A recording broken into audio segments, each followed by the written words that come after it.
Yep. Um, Welcome to the Candid Talk Podcast. This is episode 10. And the last time we were together, we spoke about the Nigerian police and the issues affecting the Nigerian police.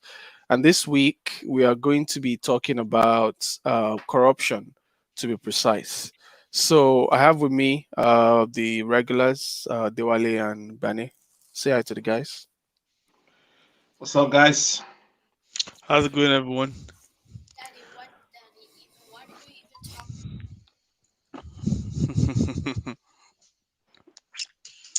Right. Okay. It's going to be an interesting night, is it? Yeah, definitely. We there's a lot of issues obviously regarding corruption. I think corruption is the first factor that pops out when people talk about the Nigerian police. And there's a stat that's out there that talks about the fact that the Nigerian police is the most corrupt Vision. federal agency in Nigeria. I don't think anyone is surprised. I Yeah. don't think anyone is surprised about that. So, Bane, can you talk more about the issues, the issues surrounding corruption in the Nigerian police? And I'll sort of try to get Wale to talk about how we can address how we can address this issue if it's possible, or how we can even pretend to look at it in a more constructive way. Okay. Yeah. So for me, I think I think I'll start with what we feel and what we generally accept to be corruption. You know. Um. So I think one of the I think I've said this before, but I think it's important for us to repeat it again. I think one of the mistakes we make in Nigeria when we talk about corruption is that we limit it to financial, you know, fraud, financial crimes, but that's usually, in my opinion, that's usually a result of corruption. So the system has been corrupted, and as a result of that, financial crime takes place. That's the way I see it. Yeah. So yeah, so it's been corrupted already. So the police force as we have it is not fit for purpose. It's not structured correctly. So because it's corrupt as a system, the result, the natural result, is that there will be financial crime because there are no, there are no checks and balances in the system. Yeah. There are no, how do I put it? There are no. The structure is designed in such a way. It's a top to bottom structure. Like I said, I don't know who mentioned it. I don't know if it was Stanley that mentioned it the other day. Or I'm not sure. I'm not sure who mentioned it among the four of us. I know someone referred to the fact that the police as we have it today is exactly how our colonial Yeah, masters. that was Stanley saying the That was last week. Stanley, right? So Yeah. the police was the colonial masters, like enforced. They were like the enforcers for the colonial masters. So what has just happened is that the colonial masters have gone and the local masters have replaced them. So as a result, every other issue that we're talking about kind of like grows out of that. So at a high level, again, like I said, the fact, and again, this is something that I've repeated over and over again, but we can't move away from it. The fact that it's overly centralized, the fact that 200 million people have just one IG or police.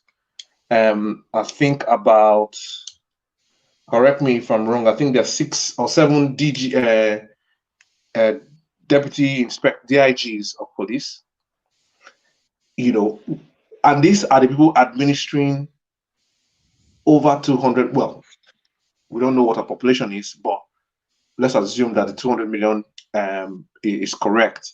So these are the people administering over, people, a population of 200 million.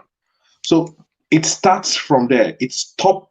We have an organization that is top heavy, and the fact that as you work your way down, it's just the difference is clear in terms of empowerment. What policemen can do, what they're empowered to do, decisions they're empowered to take. So there isn't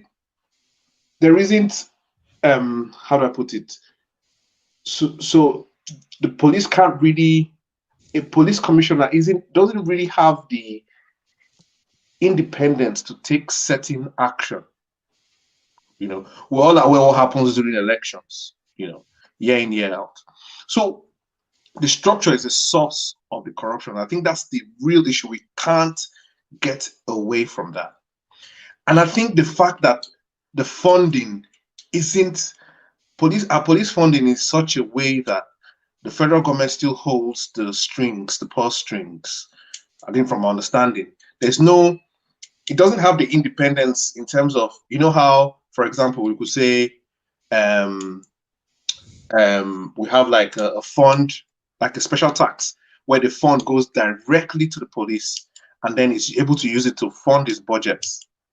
To the best of my knowledge and what I've looked at, there's nothing like that. So funding means that it is dependent on the federal government. That also means that it doesn't have the incentive to, it doesn't have the incentive to be independent as a police force. So when you now begin to go further down, again, issues that we've talked about begin to come up, such as pay. When you go among the rank and file, which are the people that the public interfaces with every day. I mean, even in England and in Canada, where you are, the everyday policeman that we see the front line, the police officers on the front line, they are usually the lowest ranks, aren't they? So so lowest rank, lowest paid, lowest incentives to be upright, lowest everything on the scale of everything. So the police recruits, the sergeants and the police officers at the lowest level of the force and who are on the front line, they are not remunerated for the risk that they take, especially in a country like Nigeria where violent crime is rife. So they're paid like 9,000 naira, a month. So the lowest pay, they pay is low, and that also contributes to corrupting the processes. Like I said. So for me, it starts, like I said, it starts from the fact that you have a police force that is overly centralized, and then you have a situation where at the top, the officers are fine. They have all the power, and as you go further down the ranks, policemen aren't empowered to take certain actions. They have to relay back to their bosses before they can take certain action. You hear all the time in Nigeria where they say the instruction came from Abuja to lock a governor up, to lock a commissioner up. So that structure, in my own opinion, is the key issue. Then all that structure, all that issues come from it. Like the pay, the fact that they are paid peanuts at the police officers on the street are paid peanuts, and the fact that there's no internal.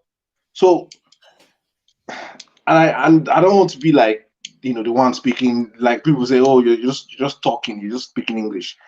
There is no internal control process. There are no internal compliance and control processes that I know of in place to enforce the best of practices amongst policemen. And the question is, how are you even going to enforce the best of practices among policemen who are hungry? How do you do that? So these are the issues that we're looking at. And like you rightfully said, we've been ranked as the police was ranked as one of the most corrupt organizations in Nigeria. And there was a particular one I was looking at amongst the countries. It was about 130 countries that were looked at. our police was the most corrupt. Yeah, I think that was the 2016 World. Yeah, I think that was the internal International, yeah, security. internal security and police index. Yeah, Yeah. yeah. Internal police, we were ranked as the most corrupt. So yeah. it's clear to see our issues. To be honest, it's clear to see our issues. There's no incentive to do the right thing, and there's a lot of incentive to do the wrong thing from our structure. And yeah, I don't want to waffle on, but it's Hmm. mainly our structure and the fact that there's no internal compliance and control, quality control, and the fact that, like we said, we talked about professionalism earlier on. That also links into corruption. If we don't have our police being well trained, they're already starting on the wrong footing. So corruption is a natural thing for them. When the police training college in Ikeja is in, just looks so run down. A state of shambles. It's absolutely, it's not fit for animals to live there, but human beings are trained there. Not just human beings, people are supposed to be the best of us. Don't forget. Trained. Yeah, exactly. Don't forget, if for those of us that live here in America, in Canada, the stringent, all the background checks they have to do. If you've ever committed certain crimes, you're automatically excluded from ever being in the police, Yeah. and stuff like that. As a matter of fact, if you have a criminal record, that's Or working for the police or working for the police at all. as a third In party. fact, in some aspects, if you have as much as a driving offense, yeah, if you have like points on your license, that can speeding affect tickets and you stuff getting like into that, the yeah. police force. So you have the stringent measures in place here, which kind of like sorts out the best of society to go into the force to keep us safe. But in Nigeria, the place that's supposed to be training the best of us is not even fit for animals. So that's the natural result is corruption. So those are the issues. Training, Okay. professionalism, unfortunately overlaps into this. The fact that we don't have internal compliance and quality control. The fact that our structure is it's in such a way that it doesn't encourage people taking initiatives because it's so pyramidal. All the power is concentrated at the top, and so those are the issues I have seen. Okay, makes sense. I guess you've spoken to most of the internal issues, and I think Wale Gbane has done a very good job highlighting the internal issues and how those issues encourage corruption. I'm also very worried about the external issues, especially the societal issues or the societal factor in this sense, where an average policeman understands that an average Nigerian knows that you have to bribe, or they believe that doing something illegal like bribing or attempting to bribe or um, or something along those lines is considered to be normal, not abnormal, not something that you might um, find abnormal, like I just said. So for me, I think that societal factor is massive because, like you mentioned, even before these guys get recruited, they already have that kind of mentality of, everything goes, you can always do this. And when you now add power into it, it becomes a more toxic or um, a more powerful force, right? Yeah, guns and stuff like that. So while you tell us about how important this societal factor is in contributing to corruption in the police force. Yeah, I like Nigerian police. I think it's one of the um, it's one of those organizations where the more you look, the less you see, all right? And it's just a fascinating place. If you get involved, if you go to Camp Salem House, at Obalinde, or if you go to the Nigerian police headquarters in Abuja, it's such an interesting place. It's such an interesting place because when you go into those headquarter buildings, law and order is so strictly enforced. It's a totally different police force from the streets, which is interesting because you know it tells you that there's a different dynamics at play on the streets versus in the buildings, and so that also talks to you about the fact that perhaps the societal influence stops on the street, starts and stops on the street, doesn't get um, into the buildings, administrative ends of police. But like I said when I started, the more you look, the less you see. So the more you look into those administrative buildings as well, then the less of that structure that you initially saw that you then begin to see. But yeah, I mean it's a paradoxical thing. Now, let me start from the issue of uh, the bribe, the being a normal thing, being considered a normal thing. Mi sang that I don't know the name of the song now. One of his lyrics, he was saying that he's so it was a checkpoint. He was harassing the passenger, a citizen passing by. He's asking him, if you don't cooperate, you sleep under the counter. Um, he has a wife at home who is asking him for a dress and a brand new address, and then his guy as well is asking for a a remittance of the money that he's gotten from the streets because the guy doesn't even trust him enough to remit. So if he has collected from the citizens, say 1,000 naira, the guy knows that of course he would not that guy would not that police officer would not remit. So the police is corrupt to the police. You see, so even the police does not trust the police. So how am I expected to trust the police? And the police is not your friend. Forget about that gymnastic, that stupid propaganda that was that stuff that was done in Nigeria. The police is your friend. That's absolute lies. And if you don't believe me, try the Nigerian police. Right? Try the Nigerian police. But on a serious note, I love Efosa Ojomo because the prosperity paradox, the crux of that message is that you cannot, I'm still here. I'm still here to read that book. you cannot, Have you read yeah, it? you should guess it. You cannot anti-corrupt your way out of corruption. That's entirely what he's saying. You cannot anti-corruption your way out of corruption. You have to innovate your way out of corruption. And what does that mean? That means that you have to put technology and systems in place that negate the need or that negate the avenue for people to exchange monies. Let me give you an example. In England, if you go faster than the speed limits, does the policeman chase you down to give you a ticket? No. No. If you drive without insurance,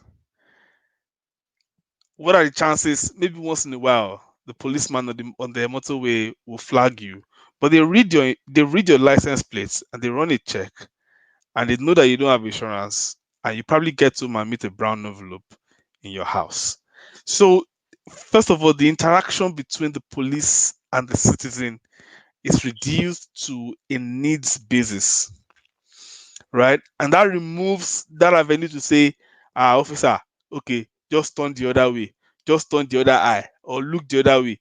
You understand? You don't have that interaction with the police officer in the first place. But Nigeria, what do you have? You have policemen, you know, within the city, mounting roadblocks and road checks and having their cars parked and stop and search on the road. You don't find it anywhere else in the world. It makes no sense, right? To be on the municipal street, on the high street, and police is doing stop and search. It's even a security risk. Okay, a gang of boys outsmart you guys, outmaneuver you, collect your guns, and start shooting. Like it makes zero sense to just park your car in the middle of the street and start stopping vehicles, and then say open your boots and things like that. And it is very predictable as well. They know you're going. They know you guys are going to be there. So They can, I ca- they have time yes, to I can plan go for an and I can attack. even Or avoid that route. I can actually just avoid that route altogether if I have anything. And I know that you guys will go to sleep. So it's so primitive and naive, but also so disturbing and inconveniencing and just so disturbing. Okay, I don't want to be the guy always talking about the problems, right? So I've said we can only just innovate and this is very high level. There's so many, we can go into discussions about how innovation can help, but take a step back, right? The police does not exist on its own. Now, when I use the example of England where I live, the reason why the police can stay off the streets is because they can depend on other infrastructure of the government, like the cameras or like proper addressing. And many of us in Nigeria don't realize the importance of proper addressing. That single line, addressing, is the reason why e-commerce will not scale in Nigeria because they cannot do delivery properly. Is the reason why policing will not scale in Nigeria because we cannot trace you, we cannot find you. We don't know where to find you. We don't know where to find someone in Nigeria. Literally, you don't know where to find anyone except if you're a big man and your house address is known and everybody knows this is where you live. Literally, I can switch houses. I don't have anything registered to my name, as it were. Is the reason why healthcare will not scale because ambulances don't know where to find you. Is the reason why nothing will scale. Basically that addressing issue, that issue of postcode, and then tagging one person to an address. Now, so like I said, the police can afford to rely on other functional part of governance for them to, do their work appropriately. But we don't have that supporting structure in Nigeria, so the police is left with no choice. So sometimes when we blame the police, right? If you take a step back, you see that we've left the police little or no chance, right? So again, what can the police do in this place? The police can either, I don't know. Honestly, I feel like the police is rather helpless. I know that this is not what you expect of me, Mondiu, and Gbane. You expect to come and bash the police, but I've had some time to think about it. But what would the police rather? What can the police do on its own? Think about it. There's no database of people, so where do I find criminals? If someone there are no cameras maintained, and I can't even maintain it because there's no power supply, right? And there's no infrastructure to even run the numbers or run data on anything that is picked up by the cameras. So all those they don't things. even have the numbers. They don't even have the numbers. Nigeria is still under police. Exactly. So when you think about it, you can blame the police all you want, and I think we did that. In the previous call, there's the issue of legal reforms, and I have some things in my notes here, but I've just looked at okay, what there's the issue of legal reforms, right? Bail conditions. Bail is not free in Nigeria, right? Before, like I said before, other places when you talk about bail, it's talking about okay, someone coming to post bail, someone coming to post shorty, but in Nigeria, actually, bail is cash. You actually pay. If you don't believe it, try Nigeria police, get in trouble, and see how that works. Right? I'll come back and tell us. So, right. So again, things like search warrants. Have you ever heard of any search warrants in Nigeria before? I'm on you last week. You were talking about your experience. Somebody stopped you. You're on the bike. Was there a warrant for search? And I know that it makes no sense to say for every search there should be a warrant, right? But we know about instances where I'm not talking about the stop and search on the road now. Instances where police just drive into a community and they do a raid. And like I said, as part of my community outreach when I was back in Nigeria, we used to go to Korean prisons. A good number of people are in prison today because they came outside of their house to buy a recharge card, and there was a raid by a police van, and the police van just, as if you're outside, just pack you and put you in the van. That's the end of it. right? So there's no control, there's no oversight around this, right? There's also the things around arrest and charges. The police arrest you even if you were caught in in a crime or something. The police busted a crime scene and stuff like that, and then they arrest you. You are in jail for like what, 4, 5, 6 years, no charging to court, nothing, and that's a whole episode on its own.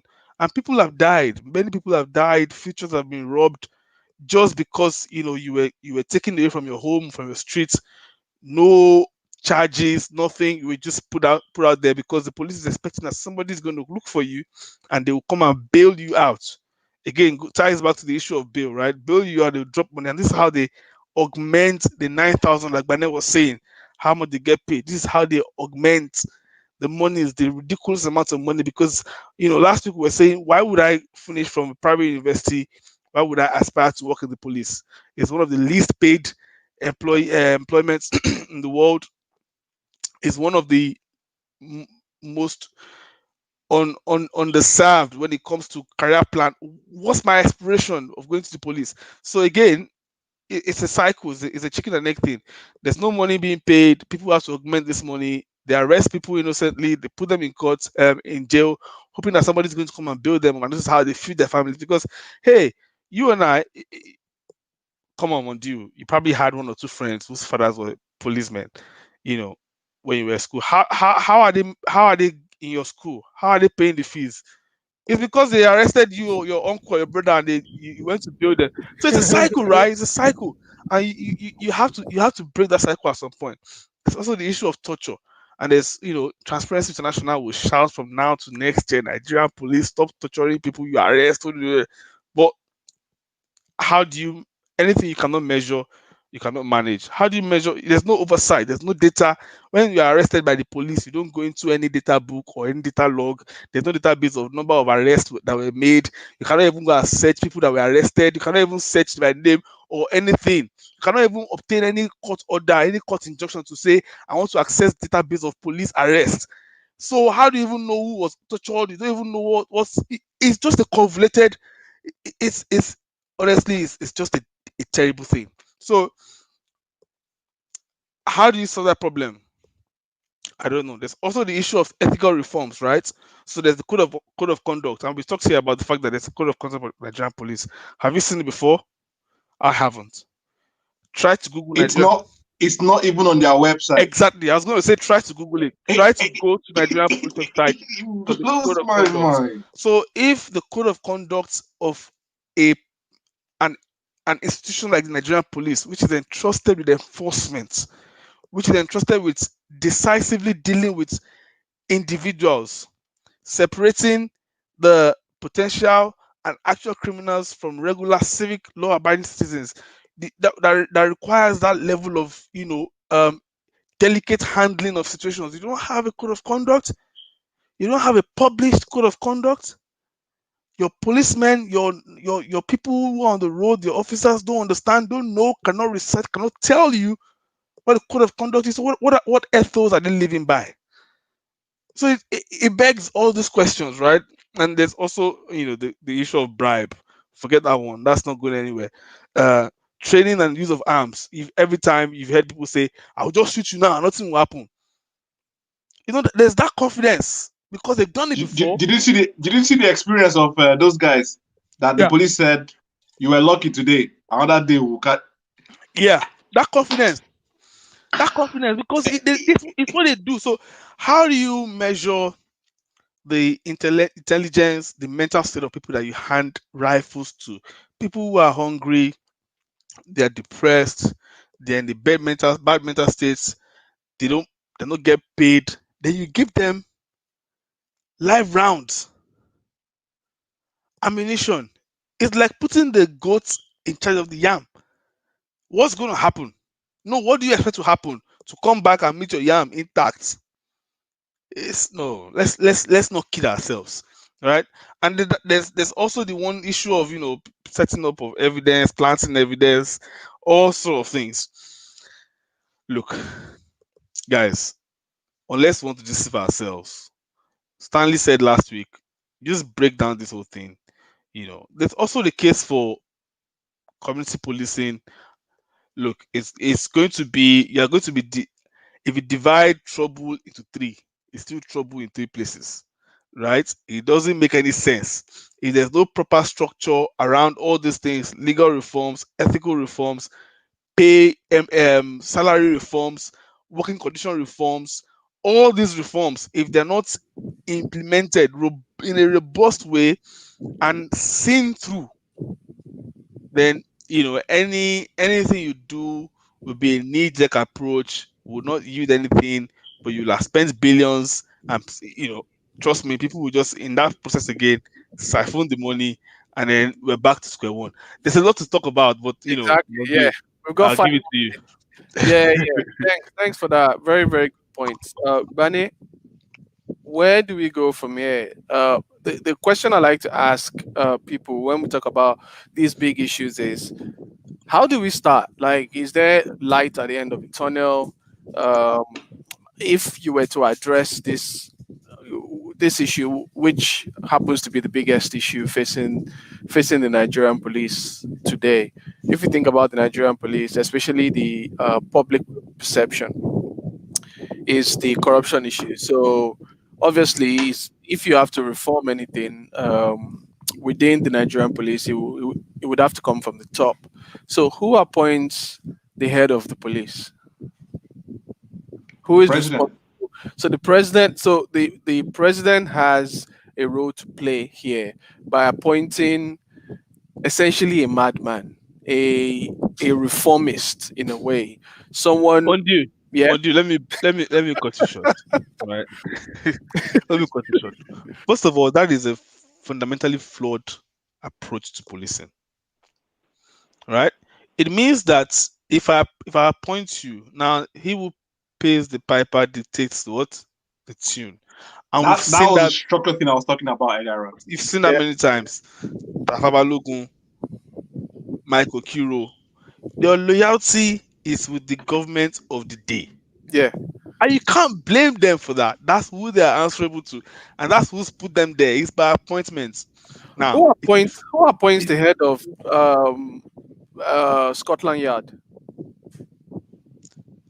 not sure. I'm not sure, but I know that But there's police a career- commissioners up and down the Yeah. country are elected. Exactly. I was going to say that. If you flip that on the side and you make it an elective office, there's going to be problems as well, right? There's going to be problems of election, people bribing, but fundamentally, that